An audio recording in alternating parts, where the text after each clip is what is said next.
उपासनीयं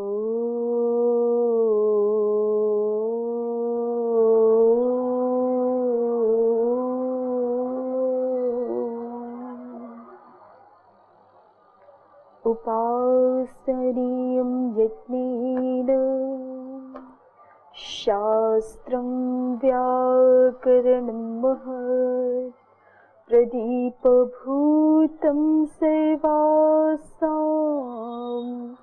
विद्यानां यदवस्थितम् इदमाद्यं पदस्थानम् सिद्धिसोपानपर्वणाम् इयं सा मोक्षमाणानाम् अजिह्मा राजपद्धतिः रूपान्तरेण ते देवा विचरन्ति महीतले ये व्याकरणसंस्कार पवित्रितमुखानराः।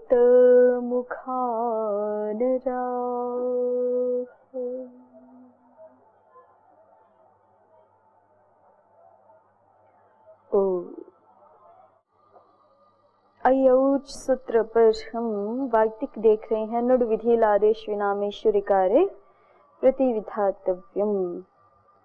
नुड विधि में क्या समाधान होगा सो हमने देखा था। आप बोलेंगे कोई?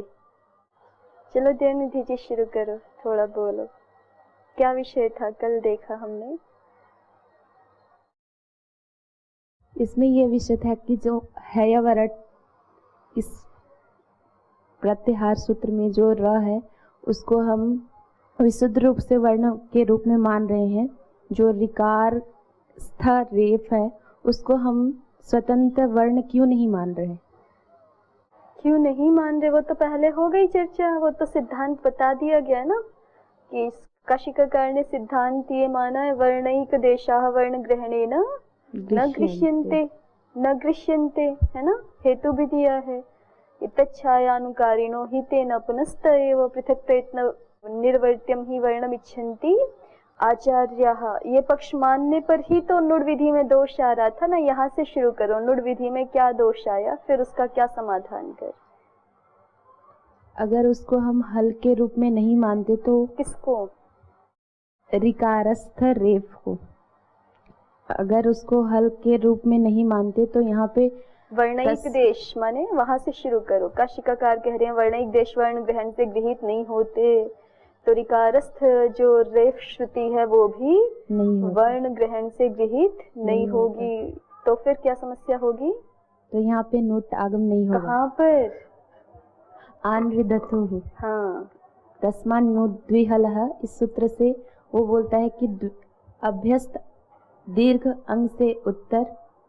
हाँ, अभ्यस्त अंग से उत्तर। दीर्घ अभ्यस्त अंग से उत्तर कर रहे हो तो करोगे किसको? दीर्घीभूत अभ्यास से उत्तर अंग को तो कर रहे हो ना, नुटागम। तो यहाँ पे नुटागम नहीं होता। जब हमने रेफ को वर्ण रूप में माना है तो यहाँ पे नुटागम हो जाएगा। ये तो समस्या हुई है ना। जिज्ञासु ने समस्या दिखाई कि अगर आप वर्णिक देश वर्ण ग्रहण से गृहीत नहीं कर रहे हो तो आनरिधतुहु आनरिधुहु इन प्रयोगों में आप नुटागम कैसे करोगे? क्योंकि रिध अंग आपका द्विहल अंग नहीं है और सूत्र के अनुसार नुट करने के लिए द्विहल अंग चाहिए। तस्मात् नुट द्विहलः कहा गया है चूंकि सूत्रकार के द्वारा। तो ये समस्या आ गई। इसका समाधान क्या किया फिर? द्विहल पद को अनर्थक बता के नहीं, पहले सीधा सीधा समाधान बताओ। समाधान क्या किया है कि नुड विधि में हम पहले तो वार्तिककार ने बस एक सामान्य बात बोली ना, नुड विधि लादेश विनामेश्वरिकारे प्रतिविधातव्यम। नुड विधि में ऋकार के विषय में प्रतिविधान करना पड़ेगा, प्रतिविधान करना चाहिए। ठीक है, माने समाधान प्रस्तुत करना चाहिए। नुड विधि में जो दोष आ रहा है अनरिधतुः प्रयोग में, तो उसका समाधान करना चाहिए। वो समाधान क्या किया गया? हाँ, वो क्या वाक्य बनाया गया? ऋकार अनरिधतुः अनरिधतुः इत्यादीनां प्रयोगानां सिद्ध्यर्थम, प्रतिविधान वाक्य बोल रही हूँ मैं, किस प्रकार का होगा लगभग। आन्रिधतुः आन्रिधुः इत्यादीनां प्रयोगानां सिद्ध्यर्थम ऋकारस् नुड् विधौ अर्थात तस्मान् नुड् द्विहलः इत्यस्मिन् विषये नुड् विधौ विषये ऋकारस्थो रेफोऽपि हल ग्रहणेन गृह्यते। ये प्रतिविधान है ना। समाधान क्या है? नुड विधि में ऋकारस्थ रेफ भी वर्ण ग्रहण से गृहीत हो जाएगा, या हल ग्रहण, बल्कि वर्ण भी नहीं, क्योंकि इस सूत्र में हल कहा है, द्विहल, तो इसलिए हल ग्रहण से गृहीत हो जाएगा। ये समाधान आएगा सीधा सीधा प्रतिविधान वाक्य। नुड विधि आन्रिधतुः इत्यादि प्रयोगों की सिद्धि के लिए नुड विधि में ऋकारस्थ रेफ भी हल ग्रहण से गृहीत हो जाएगा। ये वाक्य समाधान के रूप में आए, है ना। और ये बात पूरी हो गई यहाँ तक। आगे तो केवल जो भाष्य आदि में शंका समाधान है वो यहाँ न्यासकार ने प्रारंभ किया है ना। तो जैसे ही ये समाधान दिया गया तो फिर जिज्ञासु इसी समाधान पे आक्षेप करेगा। क्या आक्षेप करेगा? हाँ, अब बोलो। ये हयवरट आदि वाली जो बात बोल रही थी ना, वो यहाँ आकर के आएगी। अब जैसे ही समाधाता ने कहा कि हम ऐसा मान लेंगे अनृदत्तु आदियों में समस्या ना आए, इसके लिए क्या मान लेंगे कि नुड विधि में ऋकारस्थ रेफ भी हल ग्रहण से गृहीत हो जाता है। तो जैसे ही समाधाता ये बात बोलेगा तो जिज्ञासु उस पर प्रतिप्रश्न कर सकता है, आक्षेप कर सकता है कि ये तो आपकी पूर्व कथित बात से ही विरुद्ध हो गया। आप ही तो अभी हमें बता के आए थे कि कुछ वर्ण जो है वो विशुद्ध वर्ण है और कुछ उनके छायानुकारी मात्र हैं, और जो छायानुकारी मात्र हैं उनको हम विशुद्ध वर्ण के कार्य नहीं करते, ये आपने ही तो कहा था। तो यहाँ पे तस्मान्नुड द्विहलः में जो हल है वो तो हयवरट से लेकर के हल के लकार तक है ना, इत संज्ञक लकार तक है, और वो तो विशुद्ध वर्ण है।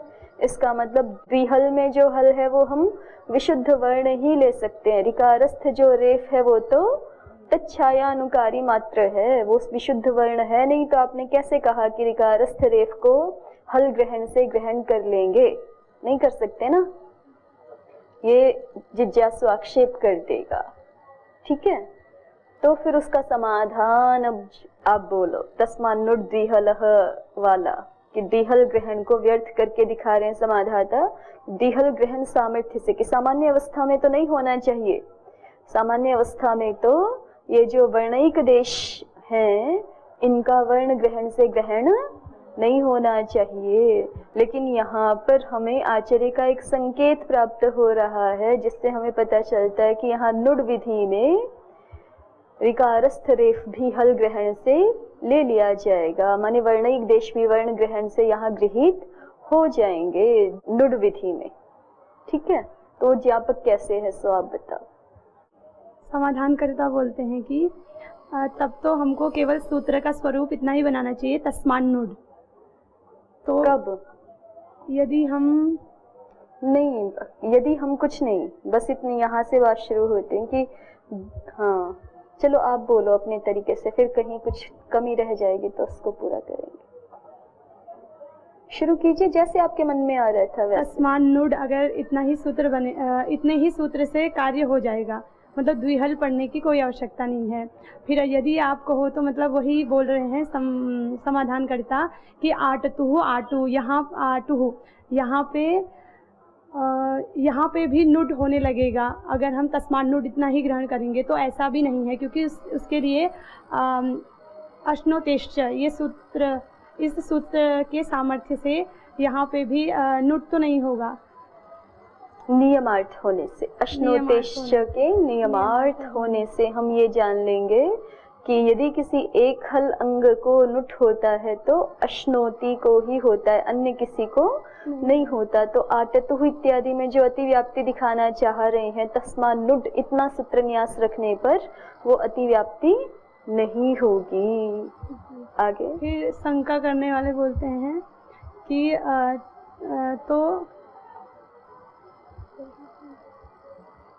कि यहाँ पे जो अश्नोतेश्च इस सूत्र में हम अश्नाति को मना, हाँ, आप जो इसकी नियमार्थता बता रहे हो वो ठीक नहीं है। अश्नोतेश्च सूत्र का प्रणयन तो इस सूत्र का न्यास तो अन्य किसी प्रयोजन के लिए है। किस प्रयोजन के लिए है? अश्नाति की निवृत्ति के लिए। ऐसा किसने बोला? ऐसा शंकाकर्ता ने।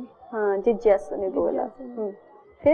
फिर वो बोलते हैं कि अगर ऐसा ही होता तो फिर समाधाता बोलते हैं कि हमको सिर्फ नाशनः ऐसा इतना ही सूत्र बनाना चाहिए, क्योंकि इससे निषेध हो ही जाता है। इससे तो केवल यदि प्रयोजन इतना ही है, अश्नोतेश्च का प्रयोजन कितना है? यदि ये बताना कि अश्नाति को नहीं होता, इतना प्रयोजन है। अश्नोति को होता है, अश्नाति को नहीं होता, इतना ही कहना प्रयोजन है। तो फिर क्या कर देना चाहिए था? सीधे सीधे ऐसा सूत्र तस्मान्नुड इतना सूत्र बना के फिर अग्रिम सूत्र क्या बनाना चाहिए था?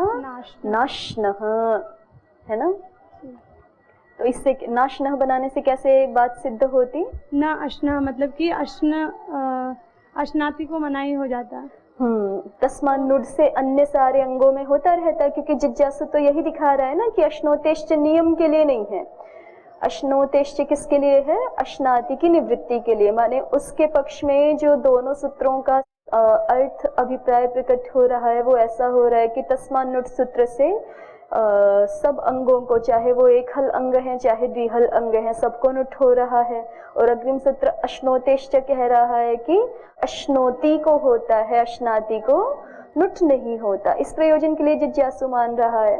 तो समाधाता उसी की बात को स्वीकार करते हुए कह रहा है कि यदि जैसा आप प्रयोजन दिखा रहे हैं उतना ही इन दोनों सूत्रों का प्रयोजन होता तो फिर आचार्य को अश्नोते है ये लंबे वाला रास्ता नहीं अपनाना चाहिए, है ना? क्योंकि अश्नोति को होता है ये कहने की आवश्यकता नहीं है। तस्मान्नुट सूत्र से अश्नोति को प्राप्त है ही।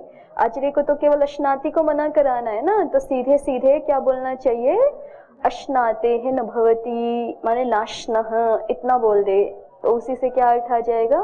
तस्मान्नुट पूर्व सूत्र हो गया। तस्मान्नुट माने सब अंगों को नुट होता है पूर्व सूत्र से। अतः आदेह सूत्र से जो दीर्घीकृत अभ्यास है उससे उत्तर सारे अंगों को नुट हो जाता है। और अग्रिम सूत्र हो गया नाशनः, अश्नाति को नुट नहीं होता है। इतनी बात आप कहना चाहते थे, तो इसके लिए सरल तरीका तस्मान्नुड बनाए और फिर अश्नोतेश्च बनाए ये नहीं है। इसके लिए सीधा सीधा तरीका क्या है? तस्मान्नुड बनाए और नाशनः बनाए। ठीक है, तो ऐसा कह के समाधाता ने क्या किया? जिज्ञासु अश्नोतेश्च का अन्य प्रयोजन दिखाना चाहता था, उसका निषेध कर दिया। निषेध कर दिया तो फिर अश्नोते फिर से क्या हो गया? विध्यर्थ तो है नहीं अश्नोति। निषेध भी एक प्रकार से विधि का ही एक अंश, एक प्रकार होता है ना। तो जिज्ञासु तो विध्यर्थता दिखाना चाहता था, है ना, कि निषेध विधि के लिए है ये सूत्र। लेकिन समाधाता की ओर से विधि रूपता का तो खंडन हो गया। सूत्र की विधि रूपता संभव नहीं है, तो विधि रूपता संभव नहीं है तो अब क्या होगी?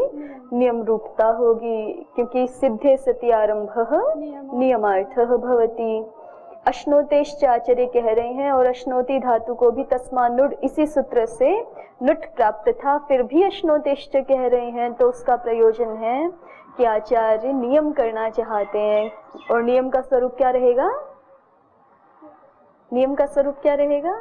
अभी तो बोल रहे थे, एक हल वाले अंगों में यदि किसी को हो तो अश्नोति को ही हो, अन्य किसी एक हल वाले अंग को ना हो। तो इस तरह से यहाँ पहुँच के समाधाता ने ये दिखा दिया कि हमारी सारी अभिष्ट सिद्धि बिना द्विहल पद के भी सिद्ध हो जाती है। द्विहल पद इसीलिए है कि एक हल वाले अंग में नुट की निवृत्ति करा सके। वो निवृत्ति अश्नोतेश्च नियम से हो गई ना, क्योंकि उसने यही तो नियम किया है कि एक हल वाले अंगों में से यदि किसी को होगा तो अश को होगा, अन्य सारे एक हल अंगों को नहीं होगा। तो द्विहल कह करके आप जिस प्रयोजन की सिद्धि करना चाहते थे वो प्रयोजन किससे सिद्ध हो गया? अश्नोतेश्च से ही सिद्ध हो गया, बिना द्विहल कहे ही। तो समाधाता ने यहाँ तक पहुँच करके ऐसा दिखा दिया कि द्विहल पढ़ना आपका व्यर्थ हो रहा है। द्विहल पढ़ना क्या हो रहा है?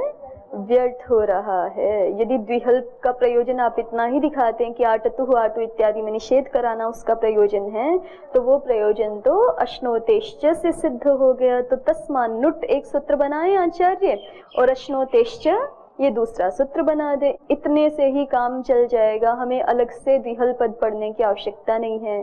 व्यर्थ हो गया, लेकिन व्यर्थ होकर के किसी ना किसी बात का ज्ञापक होता है, सर्वथा व्यर्थ तो होता नहीं है। तो ज्ञापक किस बात का हुआ, माने किसी ज्ञापक के रूप में हमारे सामने वही तथ्य आता है कि जिसके सामने आने से वो शब्द, वो पद या वो सूत्र सार्थक हो जाए। ये तो स्पष्ट है ना। ज्ञापक ऐसे ही अपनी मर्जी से कुछ भी ज्ञापक नहीं ला सकते हम। ज्ञापक का स्वरूप क्या होता है, ज्ञापक वो तथ्य होता है कि जिसको स्वीकार कर लेने से उस पद को या उस सूत्र को, जो भी व्यर्थ हो रहा है, उसकी सार्थकता हो जाए। तो अब द्विहल पद अनर्थक हो रहा है, तो अनर्थक होता हुआ कुछ ज्ञापित करेगा। किस बात को ज्ञापित करेगा, कि जिसके होने से द्विहल ग्रहण सार्थक हो जाए। तो द्विहल ग्रहण की सार्थकता कैसे हो सकती है, तो ये समाधाता यहाँ पे ये दिखा रहे हैं कि द्विहल ग्रहण की सार्थकता तभी हो सकती है यदि यहाँ पे इस सूत्र के द्वारा द्विहल छाया अनुकारी जो अंग हैं उनको भी नुटागम हो जाए, यदि तभी सार्थकता हो सकती है द्विहल पद ग्रहण की, अन्यथा सार्थकता नहीं हो सकती। ठीक है, तो द्विहल ग्रहण व्यर्थ होकर के यही ज्ञापित कर रहा है कि द्विहल छाया अनुकारी अंगों को भी नुटागम हो जाता है। अब द्विहल छाया अनुकारी अंग क्या है, द्विहल छाया अनुकारी क्या समझते हो?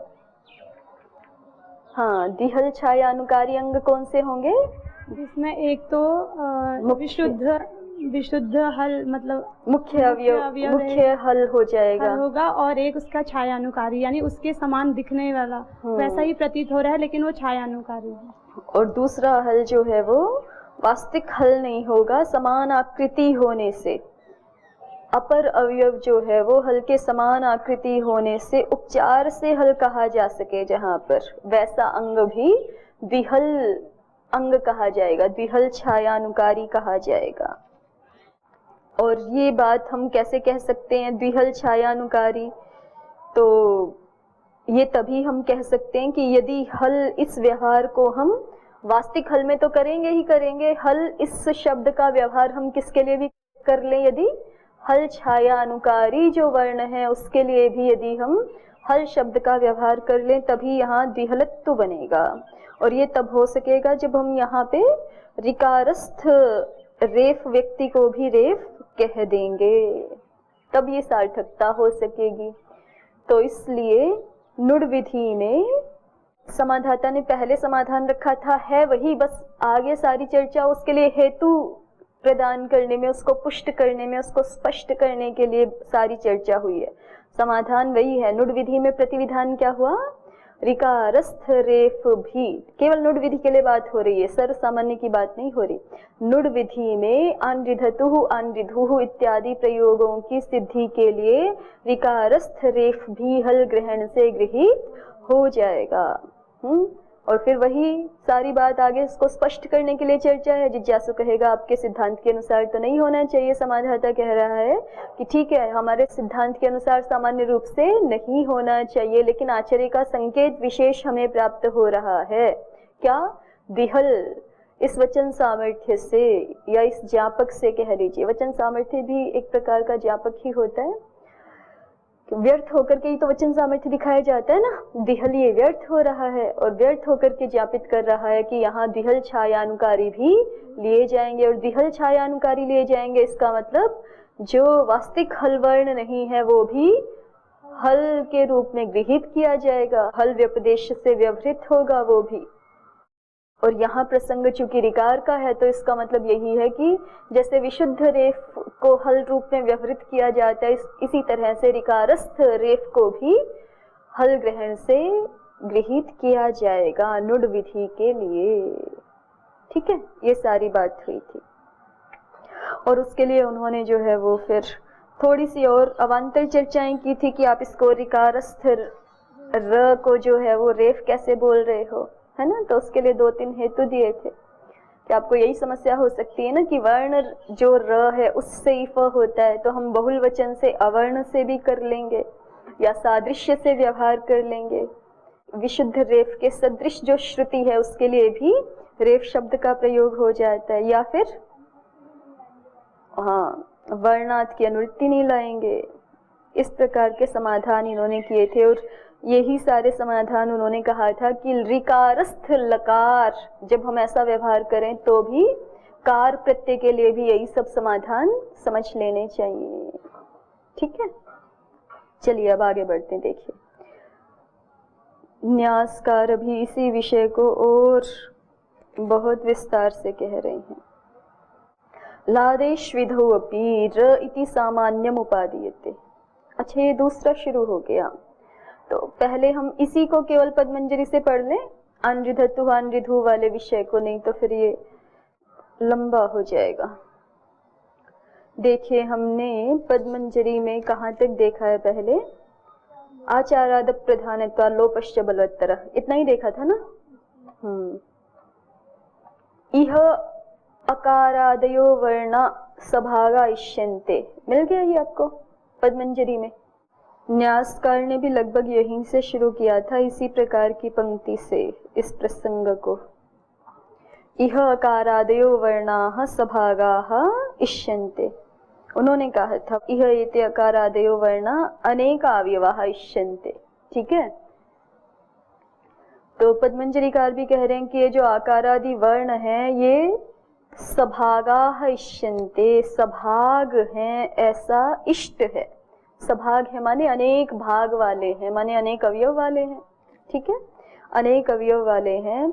कैसे पता चलता है? प्रमाण वही दे रहे हैं ये जो न्यासकार ने पहले दिए थे। यदा तस्यादित उदात्तम अर्ध ह्रस्वम पूर्वस्यार्धस्य उत्तरस्य ईदूतौ, जो हम किसी भी वर्ण में कह रहे हैं कि इसका पूर्व अर्ध ह्रस्व मात्रा, स्वरित के विषय में जैसा हम कह रहे हैं कि इसकी पूर्व अर्ध ह्रस्व मात्रा उदात्त है, आदि वाली शिष्ट अनुदात्त है, तो इसका मतलब आप भाग मान रहे हो। और उसी तरह से आप जो है वो एच वर्णों के संदर्भ में जो कह रहे हैं कि उसके पूर्वार्ध भाग को आकार आदेश प्लुत आकार हो जाता है और उसके उत्तरार्ध भाग को इकार उकार आदेश हो जाते हैं, तो उससे भी पता चलता है कि आप इनको सभाग मान रहे हैं, अवयवों वाला मान रहे हैं, स्वीकार कर रहे हैं, तभी आचार्य ऐसा व्यवहार कर सकते हैं। आगे देखिए, संति च केषांचित् भागा वर्णांतर बुद्धि बोध्याः आकारादिषु अकारादयः। और संति च केषांचित् भागाः, जब हम भाग मान रहे हैं ना इन कुछ वर्णों में, तो उनमें जो कुछ केषांचित् भागाः, किन्हीं वर्णों के जो भाग होते हैं अर्थात अवयव होते हैं, वो वर्णांतर बुद्धि बोध्याः, वो वर्णांतर की बुद्धि से बोध्य होते हैं, माने वर्णांतर जैसे प्रतीत होते हैं, है ना। वर्णांतर के समान ज्ञान हमारा उनमें होता है। किनमें? भागों में।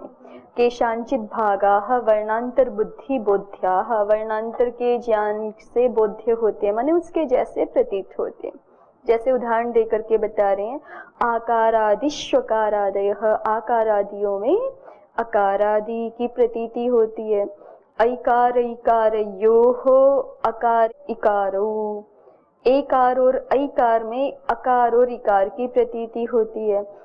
ओकार उकारयोः अकार उकारो, ओकार और औकार में हमें अकार उकार की प्रतीति होती है। ऋकारे रेफः, ऋकार में रेफ प्रतीति, और ऋकारे लकारः, ऋकार में लकार प्रतीति होती है। अब कहते हैं ते तत्तद अकारादि ग्रहणेन गृह्येरन न वेति संदेहः। ते अर्थात ते भागाः, ते अवयवाः। ठीक है, जो आकार आदियों में अवयव प्रतीत हो रहे हैं हमें, वो अवयव तत्तद आकार आदि ग्रहणेन, तत्तद माने जो सामान्य आकार आदि हैं, जो वर्णांतर आकार आदि हैं, उनके ग्रहण से गृह्येरन नवा, ग्रहण किए जाने चाहिए या नहीं किए जाने चाहिए, इति संदेहः, ये संदेह है। तदर्थं च किम अकारादि संघात मात्रम आकारादयो वनादिवत् शरीरादिवद्वा किं वा वर्णान्तरं एतत् सदृशावयवं नृसिंहादिवदिति संदेहः। तदर्थं च किम अकारादि संघात मात्रम आकारादयो। तो अब उसके लिए जो है ये समझना आवश्यक है कि ये जो आकार आदि वर्ण है वो क्या केवल अकार आदि के संघात मात्र हैं, वनादि व शरीर आदि वद्वा। जैसे वन होता है तो वन माने क्या है, बहुत सारे वृक्षों को हम एक साथ बोलने की इच्छा कर रहे हैं, विवक्षा, ठीक है। वस्तुतः तो बहुत सारे वृक्षों को एक नहीं किया जा सकता ना, लेकिन उनको हम बौद्धिक दृष्टि से एक रूप में देखना चाहते हैं, तो उसके लिए एकत्व की विवक्षा करते हुए वन शब्द का व्यवहार कर देते हैं। या जैसे शरीर में अवयव सारे अलग अलग हैं और वो सारे अवयवों का संघात क्या कहलाता है, शरीर कहलाता है। तो ये जो आकार आदि वर्ण है वो आकार नाम की कोई ऐसी एक कोई भिन्न वस्तु नहीं है। वन क्या है, जो वहाँ 50, 100, 1000 वृक्ष हैं वही तो वन है ना, उससे अलग कोई वस्तु तो वन नाम की नहीं है। ऐसा कहना चाहते कि संघात मात्र ही वन है। ऐसे ही आकार को देख रहे हैं तो अकार और अकार यही केवल आकार है या आकार नाम की कोई नई व्यक्ति है।